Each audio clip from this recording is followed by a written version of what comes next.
she going already? Come on, this way.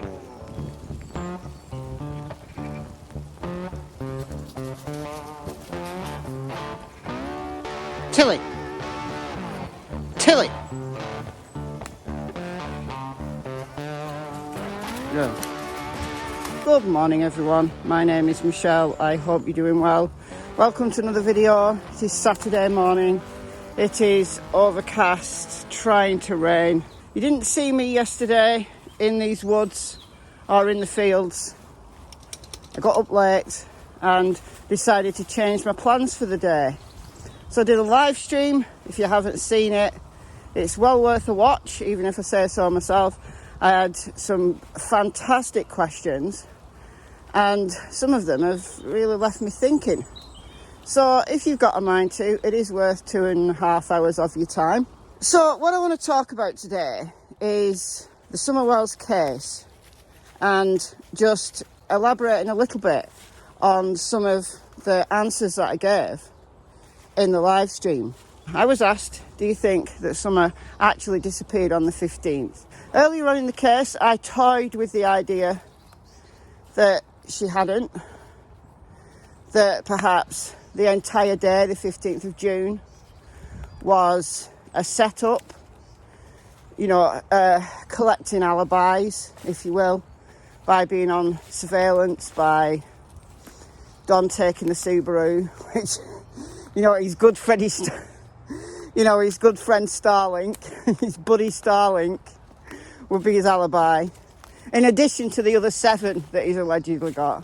I do believe that it happened on the 15th. Whatever happened on the 15th. I'm confident about that. 99.99999%. Because, honestly, anything could happen in this case. Anything could happen. Somebody asked me what's the most surprising thing about the Summer Wells case, and I said it's just the amount of information we've had, especially from Don Wells, the amount of interviews he's done, the amount of rants he's done.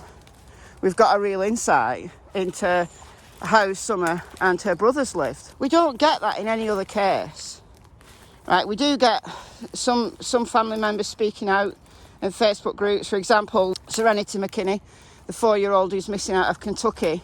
Her family are speaking in a Facebook group, but they're being very factual. They're not slinging mud. There's no drama, but it's very early days. But almost 8 months in, that's the thing that still surprises me, that it's unlike any other case, and I think it's got that attention above and beyond any other case. Little Michael Vaughan's been missing 6 months, and where's his attention?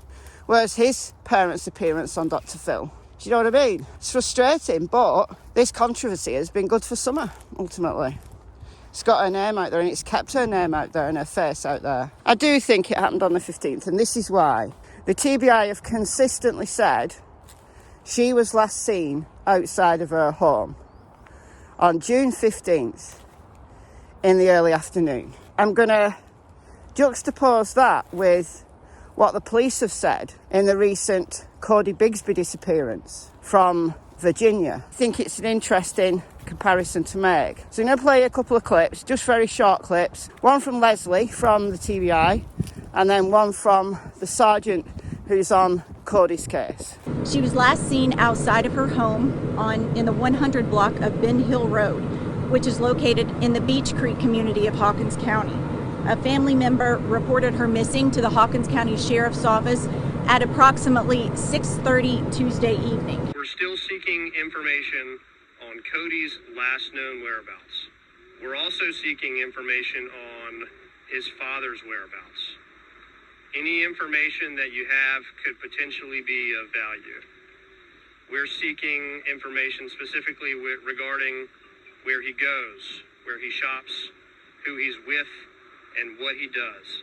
Leslie was speaking at a press conference on the 16th of June, but the TBI have consistently said the 15th. Early on the 16th of June, they wouldn't have had surveillance footage, GPS from the phones, GPS from Don's good buddy Starlink.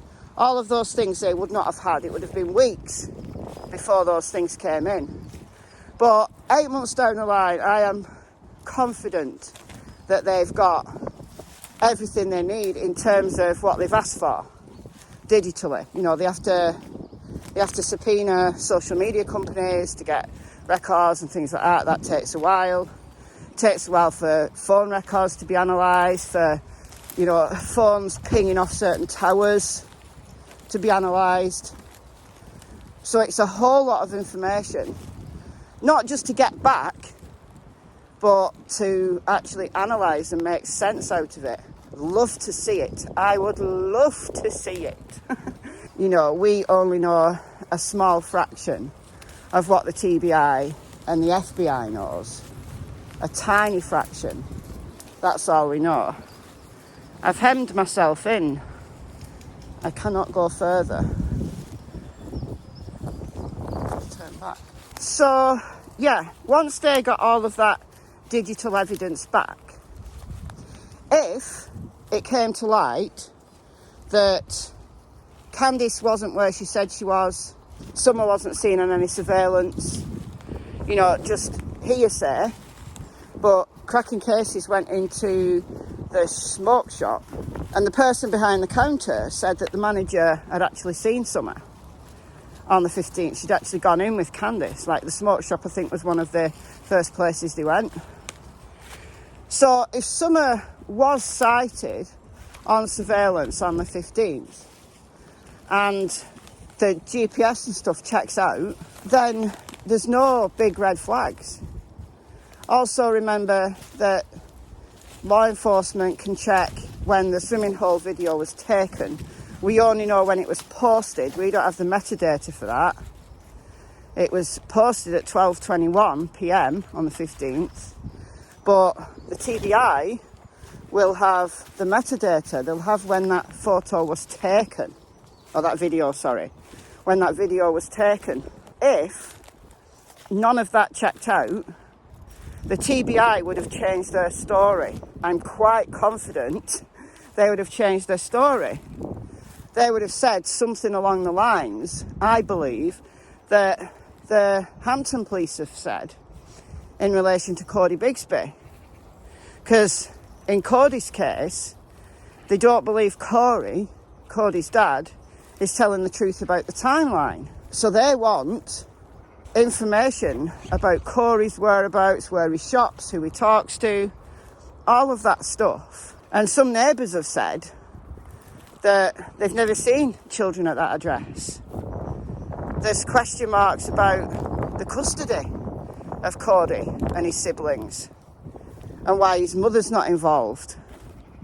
There's loads of question marks, massive red flags for law enforcement, incredibly complex to unpick, and they're asking for the public's help.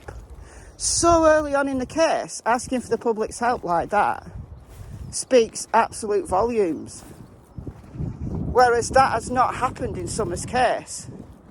Like, we can pore over those gaps in the timeline. I talk about them often. Whatever happened once Summer got home happened on Candice's watch. If the kids just went out to play, why didn't Candice just say so? If Summer went missing after going out to play, why are they being so adamant that Summer never wandered away? Because we clearly know she did wander. She was running all around the church. Dawn admitted that she used to run outside the church. She was getting better, according to Dawn, but 5-year-olds are so unpredictable. I told the chat yesterday in my live that when I was older than Summer, but probably about the same age as Summer's youngest brother, so 8, 9, 10, I used to go with my friends right over the other side of the village. It's actually out of the village and into the town. And separating the village from the town, there's a road with a wooded area, and it goes down into a valley. It's pretty steep. It goes down into a valley. And we used to go there. And there's all these tunnels that take the river under the road, the main road. It's the main road that runs through this village, runs through the town. And we used to go in these tunnels under the roads. sometimes they were like waist deep in water if it had rained a lot. And we used to see rats swimming around, and I said I was at my friend's house, who lived fairly close to that woods. I wasn't lying, I did go to my friend's house. I just didn't tell her what we did while we were there. And I was around Summer's youngest brother's age, I would estimate. I was definitely still at primary school. If I'd gone missing, if something had happened to me, was my mother to blame for that? If I didn't go home and my mother rang my friend's mother and said, could you send Michelle home? Margaret would have said, she's not here. I haven't seen her since 12 o'clock. And let's say it's now 6 o'clock. So technically, I'd be missing 6 hours. Was that my mother's fault? No. Would it have been my friend's mother's fault? No.